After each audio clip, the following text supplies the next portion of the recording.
स्वागत है प्यारे बच्चों। आज हम महिला आश्रम इस पाठ का स्वाध्याय देखेंगे। तो पहला प्रश्न है, सूचना के अनुसार कृतियाँ कीजिए। 1. संजाल पूर्ण कीजिए। गुलदाउदी की विशेषताएं। उत्तर, इसकी कलियां महीनों तक खुलती ही नहीं।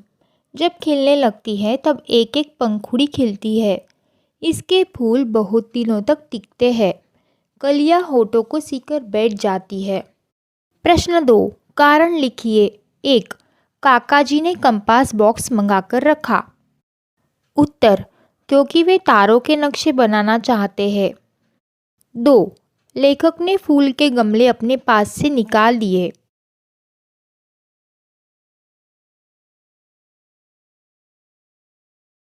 प्रश्न 3, लिखिए।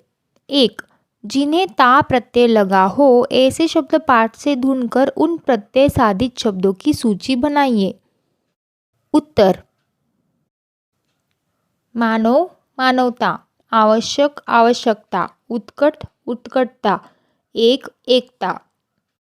प्रश्न 4, प्रवाह तालिका पूर्ण कीजिए। आश्रम के नियम। उत्तर, आश्रम की व्यवस्था में किसी पुरुष का संबंध नहीं होना चाहिए।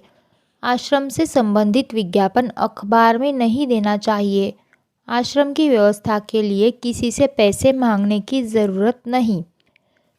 जो महिला आश्रम में दाखिल होगी वह स्वयं अपने खाने पीने व कपड़े लत्ते का प्रबंध करेगी। पूरी पहचान व परिचय के बिना किसी को भी आश्रम में दाखिल न किया जाए। दाखिल हुई महिला जब चाहे तब आश्रम छोड़ सकती है। अगला प्रश्न स्वमत अभिव्यक्ति पर आधारित है। पत्र लिखने का सिलसिला सदैव जारी रहना चाहिए। इस संदर्भ में अपने विचार लिखिए। उत्तर, पत्र लेखन एक कला है। पत्रों का हमारे जीवन में सदैव महत्वपूर्ण स्थान बना रहेगा। कई महापुरुषों द्वारा लिखे गए पत्रों से हमें कई प्रकार की जानकारी प्राप्त होती है। महापुरुषों द्वारा लिखे गए पत्रों में अनुभवों का भंडार भरा हुआ होता है। ऐसे पत्र हमारे पथ प्रदर्शक होते हैं।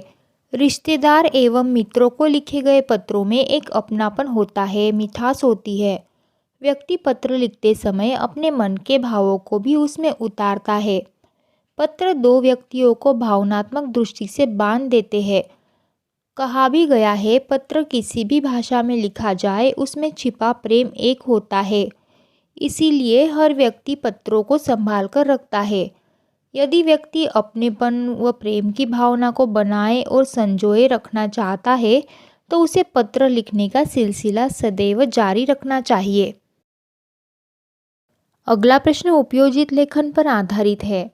संदेश वहन के आधुनिक साधनों से लाभ हानि विषय पर 80 से 100 शब्दों तक निबंध लिखिए। उत्तर, संदेश वहन मानव की प्रगति के लिए महत्वपूर्ण है। इस दुनिया के एक देश में बैठे लोगों को दूसरे देशों से जोड़ता है। आज मानव सभ्यता प्रगति की ओर अग्रसर है। इसका मुख्य श्रेय संदेश वहन के आधुनिक साधनों को ही जाता है। ईमेल, दूरभाष, Twitter, fax, Facebook message, WhatsApp ये संदेश वहन के आधुनिक साधन हैं। इनके माध्यम से दो या दो से अधिक व्यक्ति एक दूसरे से मीलों दूर रहकर भी आपस में बातचीत और संदेशों का आदान प्रदान कर सकते हैं। इतना ही नहीं, वे एक दूसरे को स्क्रीन पर प्रत्यक्ष देख भी सकते हैं। फैक्स मशीनों के द्वारा कागज़ पर लिखकर दूसरे देश में बैठे व्यक्ति को संदेश भेजा जा सकता है। ईमेल को फैक्स का उत्तम रूप माना जा सकता है। संदेश वहन के साधनों के कारण सभी देशों का आपसी संपर्क बढ़ गया है। आज व्यापार से संबंधित कार्य संदेश वहन के कारण घर या कार्यालय में बैठे बैठे संपन्न किए जा सकते हैं। संदेश वहन के जिस प्रकार कुछ लाभ है वैसी ही कुछ हानियां भी हैं।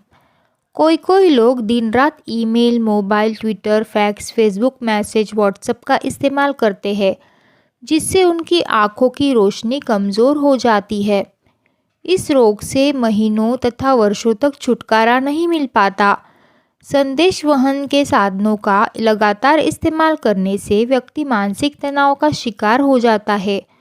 इससे व्यक्ति का स्वास्थ्य घातक रूप से प्रभावित होता है।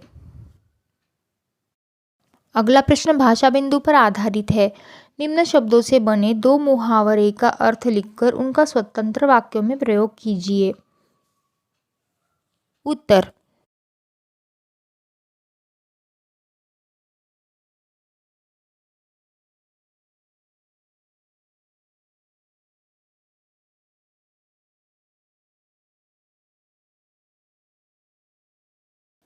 अगला प्रश्न उपयोजित लेखन पर आधारित है। अपने मित्र या सहेली को जिला विज्ञान प्रदर्शनी में प्रथम पुरस्कार प्राप्त होने के उपलक्ष्य में बधाई देते हुए निम्न प्रारूप में पत्र लिखिए। उत्तर।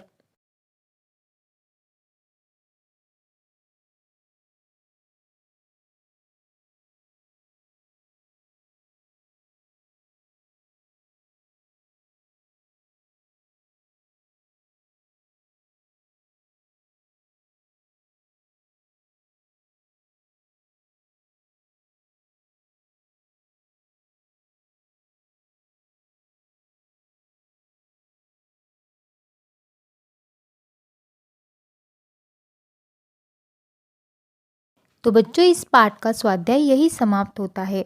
यह वीडियो देखने के लिए सभी का बहुत बहुत धन्यवाद। अगर यह वीडियो आपको हेल्पफुल लगी तो इस चैनल को ज़रूर सब्सक्राइब करें और नई वीडियोस की नोटिफिकेशन पाने के लिए साथ में जो बेल आइकॉन दिया है उसे प्रेस करना ना भूलें।